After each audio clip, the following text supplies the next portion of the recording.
So good morning students. In today's video we are going to cover this chapter, that is Indian culture and human values, and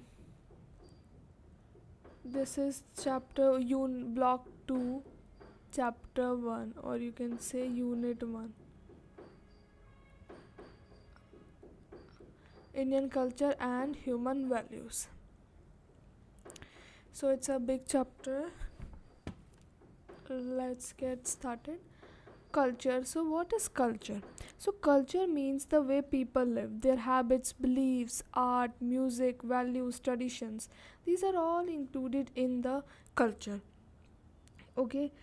Culture includes the material, spiritual, material, intellectual and emotional features of a society or social group.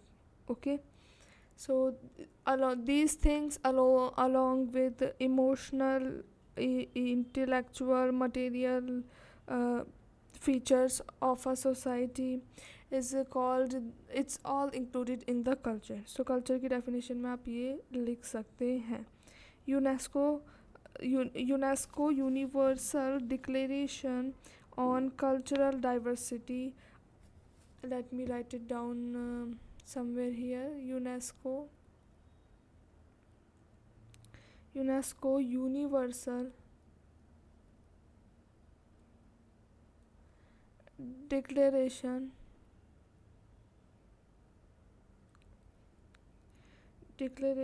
on cultural diversity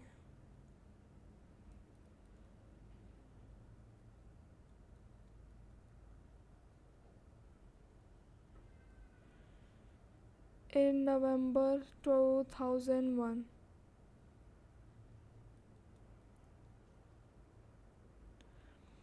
Defines culture as the set of distinctive spiritual, material, intellectual and emotional features of a society or social group that encompasses, in addition to art, literature, lifestyles, ways of living together, value system, traditions and beliefs. So UNESCO Universal Declaration on Cultural Diversity in November 2001 ने ये definition the culture की, जो मैंने अभी आपको बताई. सो आप वो लिख सकते हैं, ये सारे पॉइंट्स लिख सकते हैं कल्चर की डेफिनेशन में. So the next topic is influence of geography on Indian culture. सो हमारे जो इंडिया है वो ये 5 पार्ट्स में डिवाइडेड है. The mountains of northern India which are mainly the Himalaya mountains range. So ऊपर की तरफ लद्दाख और उधर की तरफ नहीं, मतलब हिमालयंस जहाँ पे हैं वहाँ पे नॉर्थ की side. Northern plains in the river valley of the Indus, Ganga and Brahmaputra. फिर द सेंट्रल इंडिया, फिर द साउथ इंडिया और हमारे जो कोस्टल रीजन्स हैं जो समुद्र के पास हैं. ठीक है. और हमारा जो साउथ, फिर सेंट्रल, फिर ये नदर्न प्लेन्स और ये सब, and Himalayan mountain range etcetera. ठीक है. तो इन सब का इन्फ्लुएंस इंडियन कल्चर पे क्या पड़ता है. Let's see the historical evolution of Indian culture and its influence on Indian values. Okay. So Indian culture has grown over 5,000 years and has been influenced by many groups like Harappas, Aryans, Greeks, Sakas, Kushanas, Huns, Mauryas, Guptas, Mughals, British. तो ये सब हमारे जो India है वो हमारे यहाँ पे यूनिटी इन डाइवर्सिटी है. इतनी डाइवर्सिटी है यहाँ पे, पर हमारे एक फंडामेंटल यूनिवर्सिटी मीन्स यूनिटी भी है सभी कल्चर्स के बीच.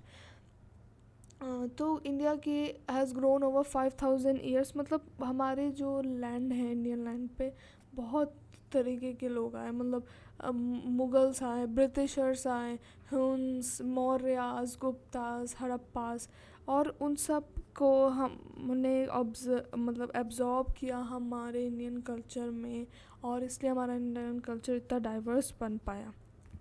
India absorbed good elements from all these cultures which shaped its religion, art, architecture and language festival. So हमारे सब अ, हमारे सब इन सब मतलब हमारे इन सब ने हमारी जो डिफरेंट डिफरेंट आर्यंस और ये ग्रुप्स आए, इनने हमारी हर चीज़ में डाइवर्सिटी फैला दी.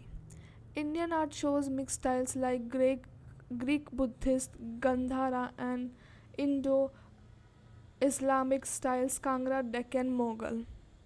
सो हमारी जो इंडियन आर्ट है वो मिक्स स्टाइल्स शो करती है, गंधारा ग्रीक बुद्धिस्ट और इंडो इस्लामिक स्टाइल्स ये सब. Languages also show influence, for example Urdu developed from Persian influence. So हमारी इन लैंग्वेज में भी इन्फ्लुएंस देखने को मिलता है, जैसे कि उर्दू है उसका इन्फ्लुएंस कहाँ से है, पर्शिया से. Indian culture teaches Vasudeva Kutumbakam, the world is one family promoting unity in diversity. So हमारा ये जो वासुदेवा कुटुम्बकम हमारे वेदास उपनिषद्स में लिखा हुआ है कि जो पूरा वर्ल्ड है वो एक फैमिली की तरह है, और इससे और डाइवर्सिटी जो है वो और यूनिटी आती है डाइवर्सिटी में. और एक चीज़ मेरे को यहाँ पे बतानी थी आप लोगों को, जो ये हाँ ये माउंटेन्स ऑफ नदर इंडिया, तो ये वहाँ से ये जो हमारे ऊपर लद्दाख और उधर है, उधर से थोड़ा सा इधर की तरफ जाते हुए ईस्ट की तरफ जाते हुए वहाँ पे आपकी माउंटेन रेंजेस कवर होती है, हिमालयन रेंज स्पेसिफिकली. फिर अब हमने ये देखा बहुत सारे इन्फ्लुएंस आए, फिर भी हमारे यूनिटी इन डाइवर्सिटी की वजह से हम सब खुशी से एक साथ रह पा रहे हैं, डिफरेंट कल्चर के लोग भी.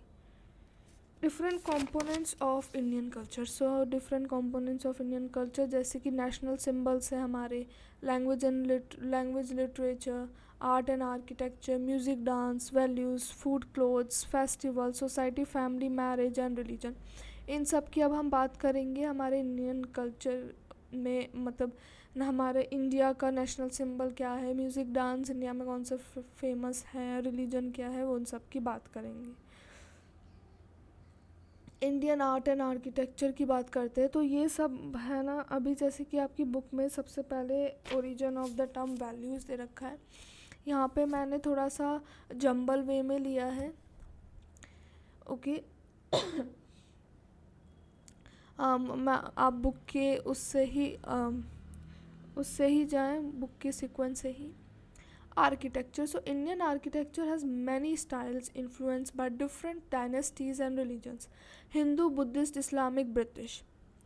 Each region develops its own unique style, like temples, South India, Mughal paintings, buildings and colonial structures. So हम देख सकते हैं हमारे इंडिया में बहुत तरीके के, जैसे हम किले देखते हैं या तो हम कुतुब मीनार देखते हैं. मतलब ये सब जो है, ये सब जो बिल्डिंग्स है, फेमस प्लेसेस हैं, ये सब इन्फ्लुएंस्ड हैं बाय द जो भी ग्रुप्स आए हमारे इंडिया पे जिनने राज किया. मुगल्स आए और जो भी आए, ब्रिटिशर्स, बुद्धिस्ट, हिंदू, इस्लामिक, इन सब का हमारे इन्फ्लुएंस दिखता है हमारे आर्किटेक्चर पे. जैसे हमारी जो बिल्डिंग्स बनी हुई हैं और जैसे हमारा पूरा इंडिया स्ट्रक्चर है. Painting schools. Major schools include Mughal, Rajput, Pahari, Kangra, Bengal school. Each school has its unique style. Mughal is detailed, Rajput is colourful, Bengal school revived Indian traditional art. So different type की हमारी पेंटिंग्स भी हैं. मीन्स बंगाली अलग है, राजपूत अलग है, मुगल की अलग है. म्यूज़िक एंड डांस की बात करते हैं. So music Indian music has two classical forms. एक तो कर्नाटिक साउथ है, साउथ के उसको कर्नाटिक कहेंगे, और हिंदुस्तानी नॉर्थ में. ठीक है, तो हमारे जो म्यूज़िक्स क्लासिकल इंडियन म्यूज़िक हैं वो दो पार्ट्स में डिवाइड हैं. Popular music includes bhajans, qawwalis, ghazals and folk songs. So ये सब हमारे पॉपुलर म्यूज़िक हैं. Musical instruments. So string instruments include sitar, sarod, veena, violin. Percussion includes tabla, mridangam. Wind instruments include flute, शहनाई. सो ये आप इंस्ट्रूमेंट्स में लिख सकते हैं. ढोलक है, जल तरंग है, जल तरंग भी है एक इंस्ट्रूमेंट. ठीक है, तबला और वो सब तो हो गया.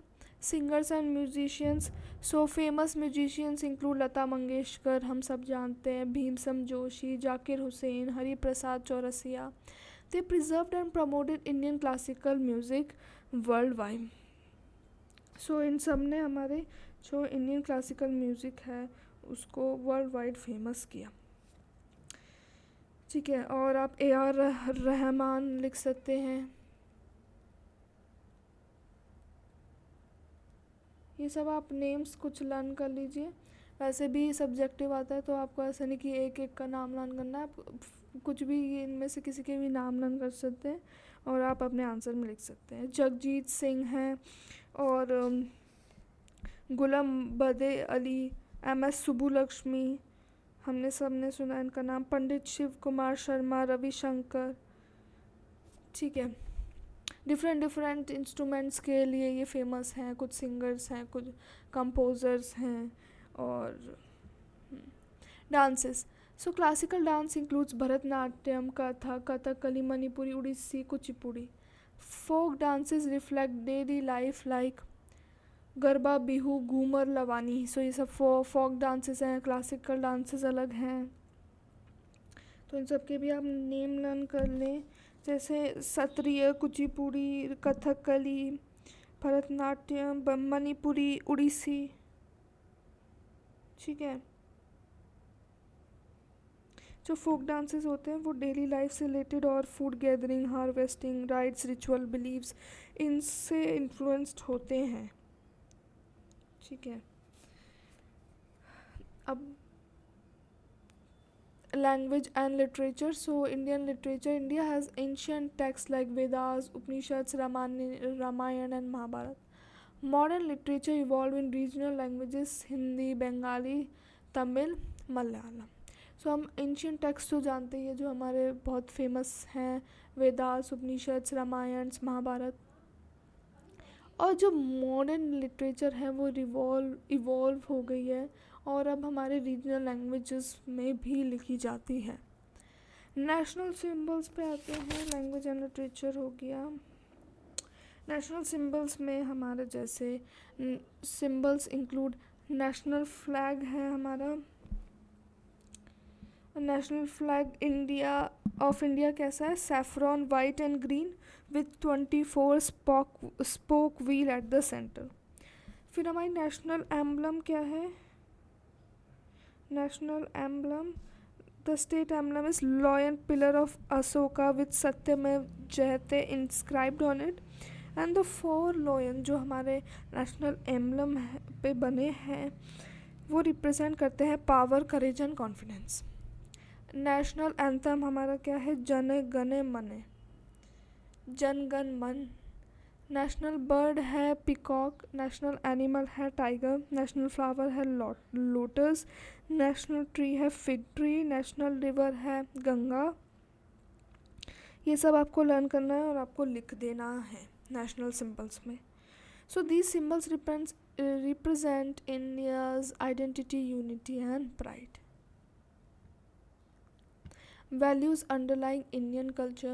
So the origin of term values come from Latin term valere, meaning to be strong or worthy.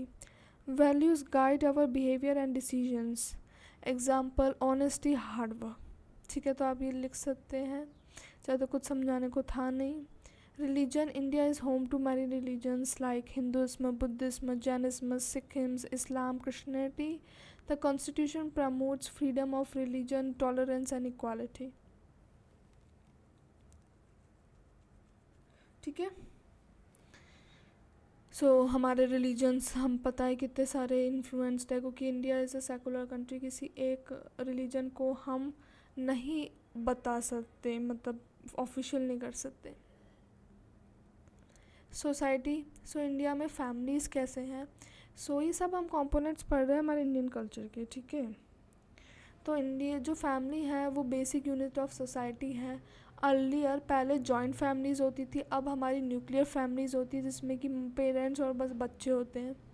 Families हमें वैल्यूज़ सिखाती है जैसे respect, sharing and responsibility. Tribal societies like Garo, Khasi, Nairs have their own customs and traditions. ये यहाँ पे matriarchal society है। ये matriarchal society वाला सिस्टम फॉलो करती है। हम दो तरीके के सिस्टम होते हैं, एक तो पैट्रियार्कल और एक मैट्रियार्कल। पैट्रियार्कल में बेसिकली जो मैन होते हैं वो प्रीडोमिनेंट होते हैं, वो सोसाइटी को रूल करते हैं और फैमिली के वो मेन सदस्य होते हैं। मैट्रियार्कल में जो फीमेल होती है। तो ये जो कुछ ज़्यादातर हमारी इंडियन सोसाइटी पैट्रियार्कल ही है, बट ये जो कुछ ट्राइब्स हैं वो मैट्रियार्कल है, गरो, खासी और Nairs. Tribal society value cooperation and live close to nature. Values in curriculum, अभी तो ये अलग आ गया है टॉपिक, ये उसका नहीं है, कंपोनेंट्स ऑफ इंडियन कल्चर का। So values in curriculum, so teacher must include values like teaching while teaching all subjects.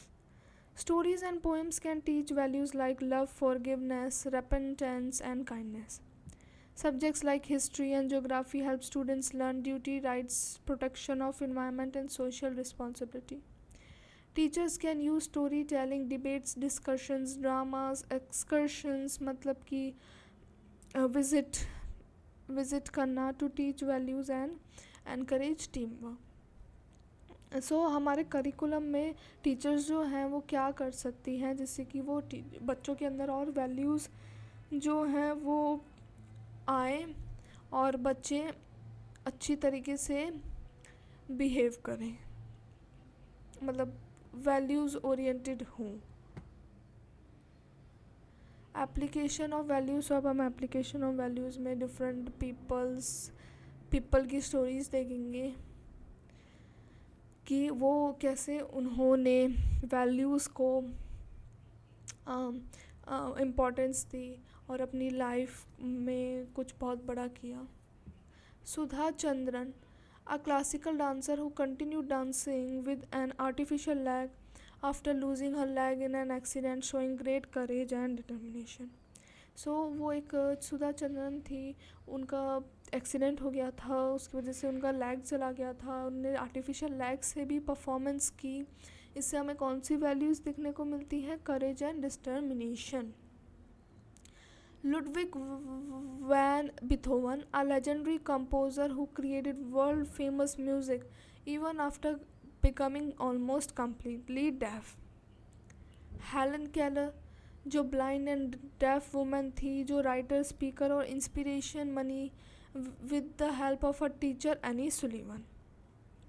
Stephen Hawking थे, वो वर्ल्ड फेमस फिजिसिस्ट थे जिन्होंने मेजर डिस्कवरीज बनाई अबाउट द ब्लैक होल्स और despite being almost fully paralysed होने के बाद भी उन्होंने अपनी मतलब काम है उसे नहीं छोड़ा और फेमस बुक्स लिखी और डिस्कवरीज भी करी related to black holes. Franklin D Roosevelt, a US president who led the country through Great Depression and World War II while living with paralysis. वो पैरालिसिस थे, फिर भी उन्होंने अमेरिका को वर्ल्ड वार 2 और ग्रेट डिप्रेशन से successfully बाहर निकाला. वैल्यू कॉन्फ्लिक्ट देख लेते हैं. Value conflict happens when our beliefs clash with someone else's beliefs. We sometimes follow customs without thinking if they are right or wrong. Conflicts can be reduced by talking, listening, and understanding each other's views. Respectful communication helps find common ground and solve disagreements peacefully. Value conflicts में क्या होता है कि जो conflicts arise हो जाती हैं हमारे बीच में, क्योंकि हमारे अलग बिलीव्स होते हैं हमारी फैमिली और कल्चर के अकॉर्डिंग. तो मतलब बिलीव्स में, वैल्यूज़ में कॉन्फ्लिक्ट होना तो जायज़ है. हम सब जो है हम बिना क्वेश्चन करे हम कुछ भी एक्सेप्ट कर लेते हैं, और हम इन सब को कॉन्फ्लिक्ट्स को कैसे रिजॉल्व कर सकते हैं अच्छे से वाइजली सुन के और बातें कर कर। ये एक एग्जाम्पल लिया है इस वैल्यू कॉन्फ्लिक्ट में गणेश एंड उस्ताद जी का। So Ganesh mother's refused his flute training because of prejudice against Ustad ji a teacher from another religion. So Ganesh की मदर थी, वो बोली उस्ताद जी जो थे वो दूसरे रिलीजन से थे, उनसे मतलब गणेश फ्लूट सीखना चाहता था, बट उनकी मदर उसे उन्हें गणेश को नहीं सीखने दे रही थी, जस्ट बिकॉज जो उनके टीचर थे उस्ताद जी वो दूसरे रिलीजन से थे। She later agreed after realizing Ganesh's love for music and that he would lose a great opportunity. But वो उसकी मदर तो थी, वो शांत बाद में जब उनके बेटे ने उनको प्यार से समझाया तो वो मान गई, क्योंकि वो अपने बेटे के लिए अच्छा चाहती थी और वो देख रही थी कि गणेश जो हैं उसे म्यूज़िक बहुत पसंद है।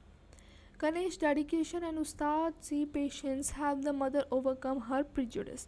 तो यहाँ पे हमने देखा जैसे वैल्यू कॉन्फ्लिक्ट हुआ कि उसकी मदर के पास एक प्रिजुडिस था कि अनदर रिलीजन से हम नहीं सीखेंगे, मैं नहीं सिखवाऊंगी मेरे बेटे को म्यूज़िक। लेकिन जो गणेश ने प्यार से रिस्पेक्टफुल कम्युनिकेशन करी अपनी मदर के साथ और उस्ताद जी का पेशेंस से क्या हुआ, उनकी मदर फाइनली मान गई। In the end tolerance and understanding solve the conflict. तो ऐसे हम जो वैल्यू कॉन्फ्लिक्ट हैं वो सोसाइटी में सॉल्व कर सकते हैं by peaceful communication. So that's it for this video, thanks for watching.